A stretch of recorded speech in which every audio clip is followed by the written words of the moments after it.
रंगों का त्योहार है होली, खुशियों की बौछार है होली। लाल गुलाबी पीले देखो, रंग सभी रंगीले देखो। पिचकारी भर भर ले आते, एक दूजे पर खूब चलाते। होली पर है ऐसा हाल, हर चेहरे पे लाल गुलाल। आओ यारों इसी बहाने, दुश्मन को भी गले लगा लें। आप सभी को होली की बहुत बहुत बधाई। होली का त्योहार कितना प्राचीन है यह निश्चित रूप से नहीं कहा जा सकता, किंतु इतना अवश्य कहा जा सकता है कि होली भारतवर्ष के अत्यंत प्राचीनतम त्योहारों में से एक है। होली का त्योहार सिर्फ होलिका और प्रहलाद से ही संबंधित नहीं है, बल्कि होली का पौराणिक महत्व है। पुराणों में होली से संबंधित अनेक कथाएं प्रचलित हैं। तो आज मैं आप लोगों को होली से ही संबंधित कुछ कहानियां बताऊंगी। उसमें पहली कहानी है राधा और कृष्ण की। वसंत ऋतु में एक दूसरे पर रंग डालना, खुशियां मनाना, यह राधा और कृष्ण के पावन प्रेम का एक प्रतीक है। मथुरा और वृंदावन की होली इसी का एक अंग है।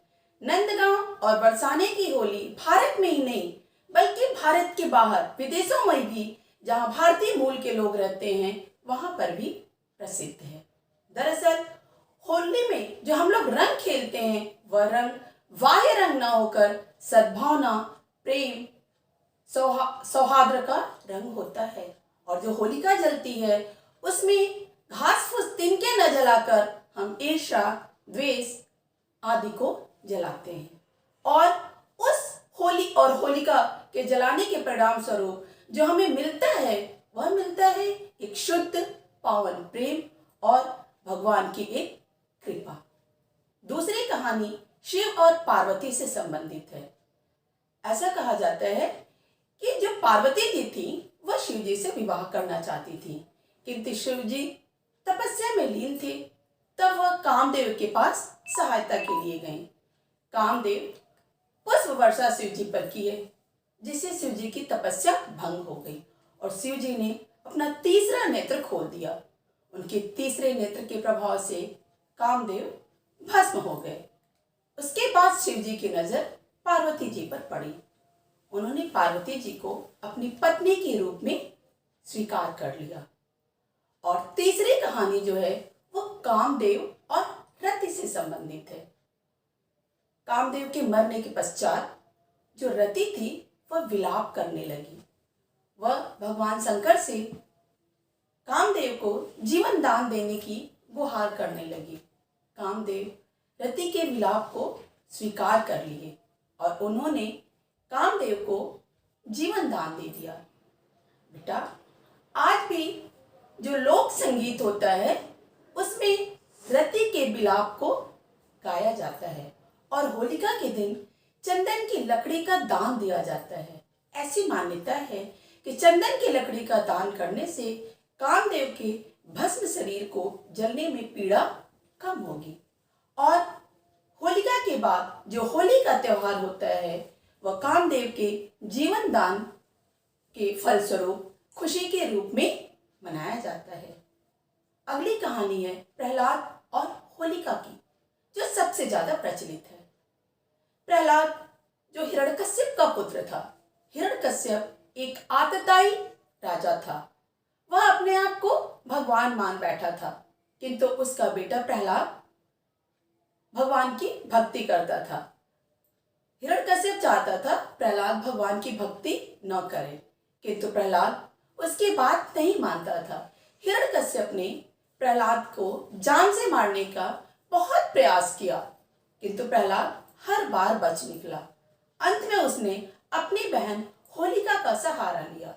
उसने होलिका से कहा, तुम प्रहलाद को लेकर के बैठ जाओ और मैं तुम्हारे ऊपर आग जला दूंगा। होलिका को अग्नि देवता से ऐसा वरदान मिला था कि वह आग से जल नहीं सकती है। अतः हिरण्यकश्यप ने कहा, जब मैं आग जलाऊंगा तो तुम बच जाओगी और प्रहलाद जलकर मर जाएगा। होलिका के दिन वैसा ही किया गया। होली के एक दिन पूर्व होलिका जो थी वो प्रहलाद को गोद में लेकर के बैठ गई और पूरा आग, लकड़ियां, उपले ऐसे सजा दिए गए और उसमें आग लगा दिया गया। किंतु हुआ कुछ उल्टा। होलिका जो थी वह जलकर भस्म हो गई और प्रहलाद बचकर निकल आया। तब से प्रत्येक वर्ष होलिका के दिन हम लोग होलिका जलाते हैं, मतलब बुराई को जलाते हैं, और उसके अगले दिन हम लोग होली मनाते हैं, खुशियां मनाते हैं कि बुराई हार गई और अच्छाई जीत गई। अगली कहानी पूतना वध से संबंधित है। बेटा, जो कंस था वह भी बड़ा ही आतताई शासक था। वह वासुदेव का राज्य छीन लिया था और वासुदेव और देवकी को कारागार में डाल दिया था। क्यों? क्योंकि एक आकाशवाणी से उसे यह पता चला था कि देवकी का 8वां पुत्र कंस की मृत्यु का कारण बनेगा। कारागार में देवकी के 7 पुत्रों को कंस ने मार डाला। जब 8वां पुत्र पैदा हुआ तो अचानक ही उनके हाथ की बेड़ियां टूट गई। जो कारागार में ताले पड़े हुए थे वो सब खुल गए। जो पहरेदार थे वो सो गए और वासुदेव रात में ही उस बालक को नंद और यशोदा के यहाँ पहुंचा आए और वहां पर जो कन्या जन्म ली थी उसको ले आए।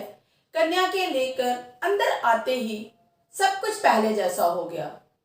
कारागार में ताले पड़ गए, इनके हाथ में बेड़ियां पड़ गई।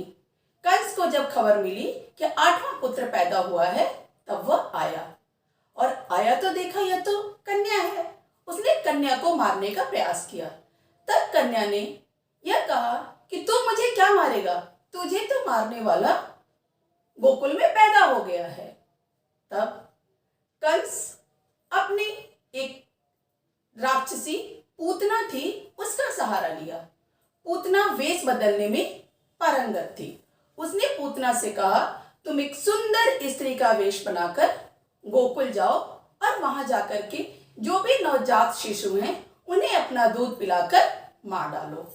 पूतना गोकुल आती और जो भी नवजात शिशु थे उन्हें दूध पिलाकर मार डालती। किंतु जो वासुदेव का पुत्र था वह कोई सामान्य बालक नहीं था, वो तो भगवान कृष्ण थे। उन्हें पूतना के बारे में पता चल गया। अतः जब पूतना कृष्ण को दूध पिलाने आई तो कृष्ण ने पूतना का वध कर दिया, और तब से पूतना वध के खुशी में भी होली का त्योहार मनाया जाता है। अगली कहानी राजा पृथु और ढूंढे से संबंधित है। एक समय राजा पृथु के राज में एक ढूंढी नाम की कुटली राक्षसी थी। वह गांव में घुस करके छोटे बच्चों को खा जाती थी। राजा पृथु बड़े ही परेशान थे, कैसे इससे निजात मिले। वह अपने गुरु महाराज के पास गए और इस मुसीबत से बचने का उपाय पूछे। तब पृथु महाराज ने कहा कि इस राक्षसी को भगवान का वरदान प्राप्त है कि इसे कोई भी मनुष्य, ईश्वर, अस्त्र, शस्त्र कोई नहीं मार सकता है। इसके ऊपर बरसात, ठंडी, गर्मी किसी का प्रभाव नहीं पड़ सकता है, किंतु यह बच्चों से नहीं बच सकती है। इसे शाप मिला हुआ है कि बच्चों से यह अपने प्राणों की रक्षा नहीं कर सकती है। अतः फागुन मास की पूर्णिमा के एक दिन पूर्व सभी छोटे छोटे बच्चे अपने अपने घरों से एक एक लकड़ी लेकर निकले।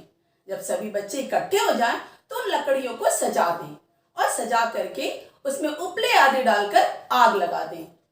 तब उसके बाद उस आग की प्रदक्षिणा करें, तालियां बजाएं, ढोल नगाड़े बजाएं, गाना गाएं, शोर मचाएं।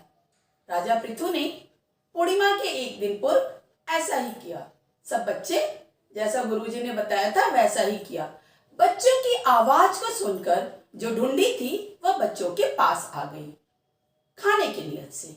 अब बच्चों ने क्या किया कि ढूंढी को घेर लिया और घेर करके उसके ऊपर धूल कीचड़ फेंकने लगे और खूब शोर करने लगे, तालियां बजाने लगे, गाना गाने लगे, और उसी तरह से उसे परेशान करते हुए नगर के बाहर तक खदेड़ कर ले गए और धूल कीचड़ फेंकते फेंकते उसे मार डाले।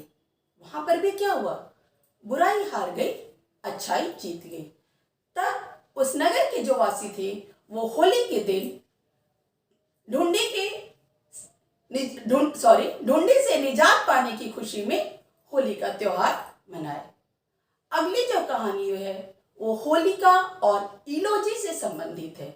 जो होलिका हिरण्यकश्यप की बहन थी वह इलोजी नामक राजकुमार से प्रेम करती थी। जब हिरण्यकश्यप ने होलिका को प्रहलाद को जलाने की बात की तो पहले होलिका इनकार कर दी कि मैं ऐसा पाप कर नहीं करूंगी। तब हिरण्यकश्यप ने होलिका को धमकी दिया कि यदि तुम ऐसा नहीं करोगी तो मैं तुम्हारा विवाह इलोजी से नहीं करूंगा। तब होलिका हिरण्यकश्यप की बात मानने को तैयार हो गई और वह प्रहलाद को लेकर आग के बीच में बैठ गई। किंतु अग्निदेव के वरदान से उसने प्रहलाद को बचा लिया और खुद जलकर भस्म हो गई। कहने का तात्पर्य यह है कि उसने बुराई का साथ नहीं दिया, वह प्रहलाद को बचा ली। और अगली कहानी है मनु से संबंधित। ऐसा कहा जाता है कि धरती के प्रथम पुरुष मनु, जिनकी हम सब औलाद हैं, जिसके वजह से हमें मानव कहा गया, उनका जन्म फागुन मास के शुक्ल पक्ष की पूर्णिमा को हुआ था और उस खुशी में हम लोग होली का त्योहार मनाते हैं। इसके अतिरिक्त फागुन मास के शुक्ल पक्ष की पूर्णिमा से भारतीय नया वर्ष भी प्रारंभ होता है। अतः सभी भारतवासी बिना किसी भेदभाव के एकजुट होकर खुशियां मनाते हैं। यहाँ पर हमारी होली की कहानी समाप्त हुई। धन्यवाद। आपका दिन मंगलमय हो।